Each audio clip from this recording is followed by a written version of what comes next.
Things are going from bad to worse for Joe Biden, following, to put it simply, a nothing short of disastrous week. The New York Post article detailing a pipeline of money from countries such as Russia, Ukraine, Iran, and China straight to Joe Biden has been on everyone's lips. We've already seen a few polls come out confirming that Biden received an instant plunge in support. But what we're going to do today is we're going to be looking at the betting odds and showing you the true depth of the sticky situation Biden is in. Remember, where betting odds lead, the polls follow. And so what you see in this video is going to be reflected in the next few days. This is Political. My name is Connor Allen, and I'm here with my co-host and analyst in chief, as always, Ryan Smith. Hello, everyone. And please remember, guys, to subscribe, like, and comment. We've got a great little community of people who are regularly commenting on the videos now. It's really great to see. Big shout out to you guys as ever. And if you do want to support the content even more, the best thing you can do is to share it and get the message out there and tell people about this wonderful channel.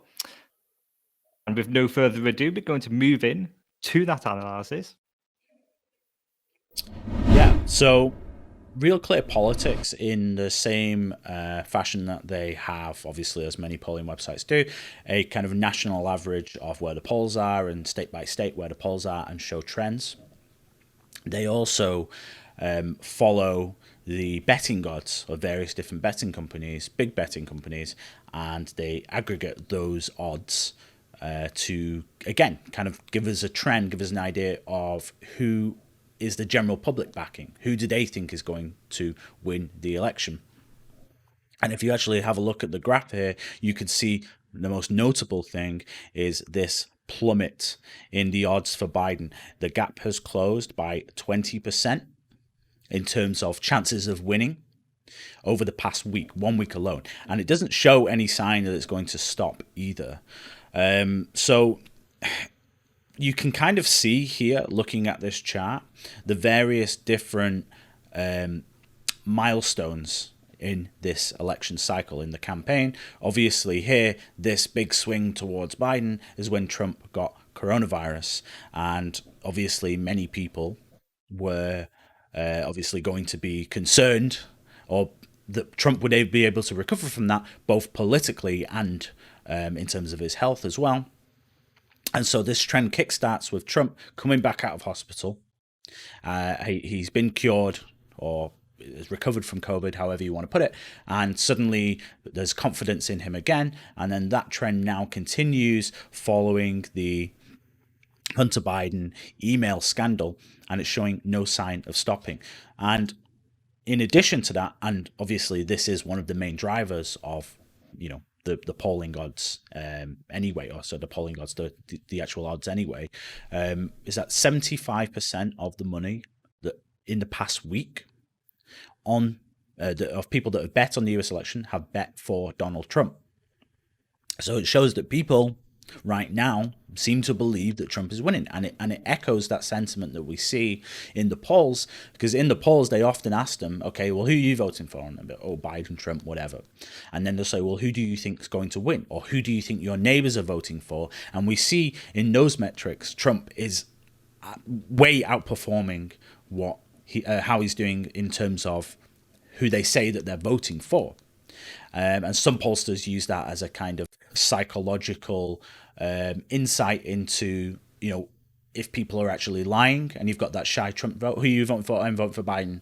Oh, well, who are your neighbors voting for? Oh, well, I think they're voting for Trump. It's kind of like a little way in which they can secretly say, oh, I'm voting for Trump. Certain pollsters do that. Trafalgar is one of the pollsters that do that. So if you're interested in that kind of thing, go have a look at their polls and you'll see that trend there. But what's interesting is, like we said, in the last 7 days, 75% of all money wagered on the election has been placed on Donald Trump, just 24% on Biden. But the election is following a very similar trend to the 2016 election. And actually, not only is it following a similar trend, where we see this nosedive for Hillary Clinton's support towards the end, as we did, with the sort of Comey letter where he said they're investigating Hillary. reopened the investigation on the emails, and this story has come at a similar time. Trump is actually outperforming himself from 2016 in terms of the betting odds. So it's, again, everywhere we look, there's just more and more signs that something isn't quite right. We were looking at a couple of days ago the return ballots and what's happening in certain states and comparing them to the polls. Again, it doesn't add up. And now we're looking at, again, another tangible bit of evidence to say, well, who's winning? And again, the polls are now saying, okay, the odds are now saying people are massively backing Trump, and it shows no sign of stopping. This trend is going to continue. Absolutely. And it's so important as well. It's kind of more scientific in a way to follow the money in this rather than following, say, the polls, because people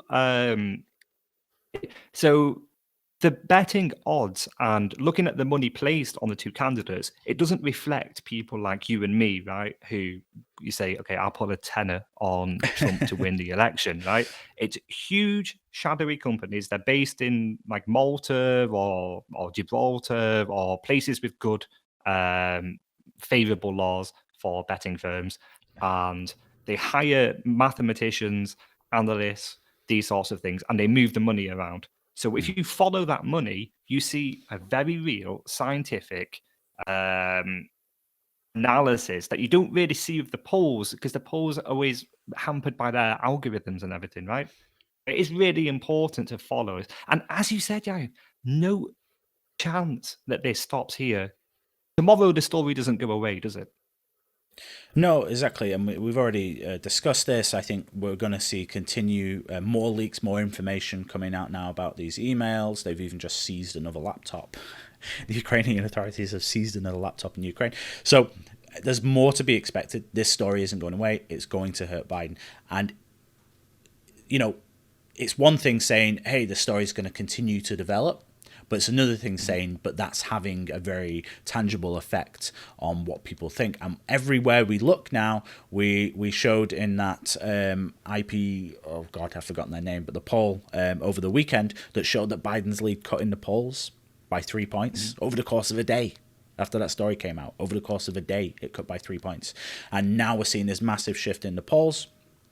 And we see all of the, not all, but a considerable amount of the mail-in ballots not painting such a great, favorable picture for the Democrats. So the polls, they've had Biden ahead. They've been consistently showing Biden ahead for a long time among, those left-leaning pollsters, shall we say. Obviously, the more conservative pollsters seem to show Trump doing a lot better. But now, as we get closer to the election and we have this more tangible evidence, it all seems to indicate Trump on the rise, trending towards the victory. And like you say, this is people putting money where their mouth is. This isn't people, talking to a pollster. They're actually putting real money that they have on the line here, and they're backing Trump, and they're backing him considerably now to go on and win this election. And as long as that trend continues, this trend will continue. I mean, at this rate, we're probably looking at, by the time the election comes around, Trump potentially being the favorite to win with the odds. Certainly. Which is because as well, when the candidate kind of suffers a setback like Joe Biden has done, you really see the true nature of the candidate. So if Trump suffers a setback, he comes out swinging, doesn't he? What's Biden done in the last week? He's called a lid so he can prepare for the debate. Nobody expects him to do well in the debate on Thursday. So he doesn't, and his running mate, Kamala Harris, has taken herself out of campaigning to quarantine herself. It just seems to be, isn't it quite bizarre that the Democrats have disappeared from the field of play? They've deserted the field of battle at the time where Trump is launching a great push against them. Yeah, certainly. And it seems that the sentiment from the Democrat campaign right now is, well, let's just hope that we are in the lead. Let's hope that the polls are right. And then let's just try and hold on to this as much as we can. We've only got 2 weeks to go at this point. We've only got 2 weeks to go. Let's just try and hold on as best we can. Hopefully, we don't lose too many voters. That's the only conclusion I can draw from the way that they're campaigning. And if Biden does turn up to the debate, which obviously we've had this discussion before, but if he does, which, you know, listen, he turned up to the last one, so fair play. If he This does, time well, the with first Donald one, Trump yeah. hammering him over Hunter Yeah. Biden. So if he does turn up, Trump is just going to make everything about this story. You know, they're going to ask him a question and he's going to go, well, you know, you asked me this question, but I'm going to use my time to talk about this now, in the same way that Pence did, right, in the vice presidential one. So I don't know. I don't see it. I don't, like you say, what positive is there for Biden from here? What can he take hold of as kind of an attack? Even like the coronavirus stuff is losing its draw now, because, you know, we've even got like the WHO saying, oh, don't do lockdowns, and we've got spikes everywhere all over the world. It seems no one's dealing with this very well, apart from a very few select group of countries who were in you know, a situation where they can deal with it well. But yeah, listen, I'm rambling on. And the Democrats haven't proved that they were able to fight it better than Trump, because everything they proposed, and they flip-flopped what they proposed, has been dismissed by organizations such as the WHO. But I think we are more or less done with this video. Unless you have anything else to say? No, certainly not. Okay. So there you have it. The Democrats on the back foot. They're returning to the entire party's in the basement now. It's not just Joe. They're all in the basement. Thanks so much for watching, guys. Please do leave a comment down below. Tell us what you thought of the video. Tell us what your opinion is of this subject. Give us a like and do subscribe. And we'll see you next time. Thank you so much.